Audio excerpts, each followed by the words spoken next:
அவங்களுக்கு ஜிப்ராயில் அலைஹிஸ்ஸலாத்து வஸ்ஸலாம் அவங்க வஹியை கொண்டு வருவாங்களா?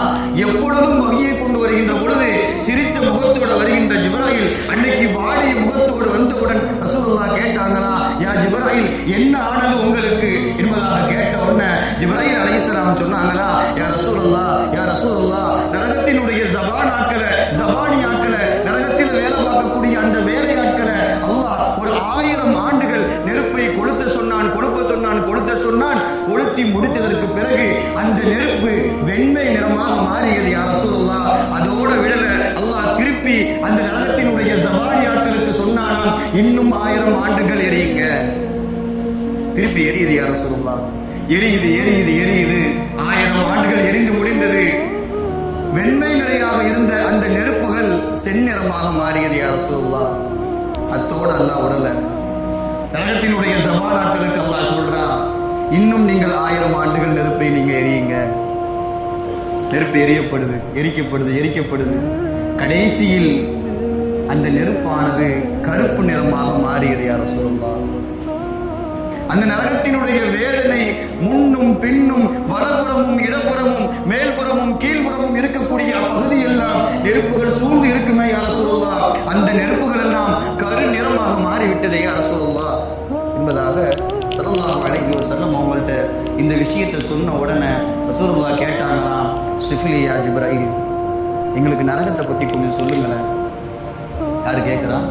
ரசூலுல்லாஹ் ஜிப்ராயில் அலைஹிஸ்ஸலாம் கேட்குறாங்களா, யா ஜிப்ராயில், எங்களுக்கு நரகத்தை பற்றி கொஞ்சம் சொல்லுங்களேன் யா ஜிப்ராயில் என்று சொன்ன உடனே ஜிப்ராயில் அலைஹிஸ்ஸலாம் சொல்ல ஆரம்பிச்சாங்க.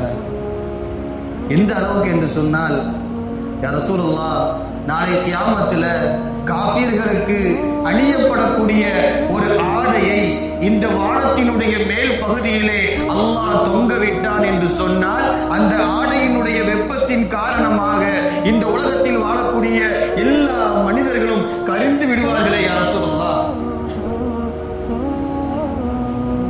வேற என்ன யா ஜிப்ராயில், வேற என்ன? இது மட்டும்தானா? அடுத்து ஜிப்ராயில் சொல்றாங்க, யா ரசூலுல்லாஹ், இந்த ஊசி இருக்குத ஊசி, அந்த ஊசியினுடைய மேல் பகுதியில ஒரு சின்ன துளை மாதிரி இருக்குமே யா ரசூலுல்லாஹ். ஆமா, அந்த துளை வழியா நரகத்தினுடைய நெருப்பை அல்லாவிட்டால் வானத்தின் அந்த ஊசியினுடைய துளை அளவிற்கு ஒரு ஓட்டை ஓட்டு நரகத்தினுடைய நெருப்பை இந்த உலகத்தில் நாம் அனுப்பினோம் என்று சொன்னால், இந்த உலகத்தில் வாழக்கூடிய எல்லா மனிதர்களும் அழிந்து விடுவார்களே யா ரசூலுல்லாஹ். அந்த நெருப்பை பற்றி நான் சொல்ல ஆரம்பிக்கின்றேன் யா ரசூலுல்லாஹ். திருப்பி கேட்கிறாங்க, அடுத்து வேற என்ன? நரகத்துல காஃபிர்களை கட்டுவதற்கு அல்லாஹ் சங்கிலிகளை வச்சிருப்பான். அந்த சங்கிலியினுடைய ஒரு வளையத்தை இந்த உலகத்தினுடைய எல்லா மலைகளையும் ஒன்று சேர்த்து அந்த மலைகளுக்குள் விட்டால் அந்த மலைகள் எல்லாம் பூமியோடு ஒன்றாகிவிடும். அந்த அளவுக்கு கொடியமான ஒரு வளையம். சொன்ன உடனே ரசூலுல்லாஹ், ஜிப்ராயில், நீங்க போக நிப்பாட்டுங்க, வேண்டாம், என்னால தாங்க முடியும். அழுகிறாங்க. சஹாபாக்களை பார்த்து அழுகிறாங்க. மேல பார்த்தா ஜிப்ராயில் அலைஹிஸ்ஸலாம் அழுகுறாங்க. அபுகி அந்த யா ஜிப்ராயில், நீங்க அழுவுறீங்களா?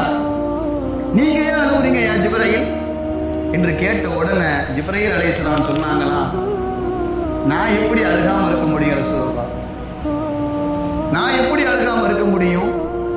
நரகத்தினுடைய வேதனையை நினைத்து அழுகுவதற்கு நான் தான் உயர்வான சக்தி பெற்றவன். ஏன் தெரியுமா?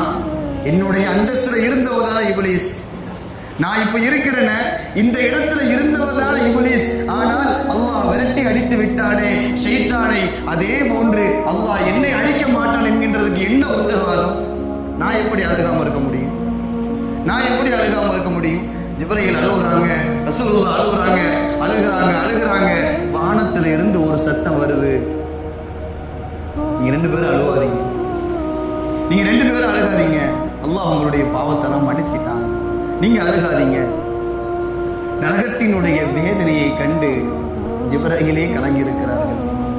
ஜிப்ராயில் அலைஹிஸ்ஸலாத்து வஸ்ஸலாம் நரகத்தில் நடக்கக்கூடிய அந்த அதாபுகளை நினைத்து அழுததால் அல்லாஹ் வானத்தில் இருந்து ஒரு அழைப்பை கொடுத்தான். நீங்கள் அழுகாதீர்கள், நான் உங்களை மன்னித்து விட்டேன், உங்களை நான் மன்னித்து விட்டேன் என்பதாக ரசூலுல்லாஹி ஸல்லல்லாஹு அலைஹி வஸல்லம் அவர்களுக்கு மத்தியில் நடந்த அந்த உரையாடல் நமக்கு நரகத்தினுடைய பயத்தை இன்னும் அதிகரிக்க செய்ய வேண்டும்.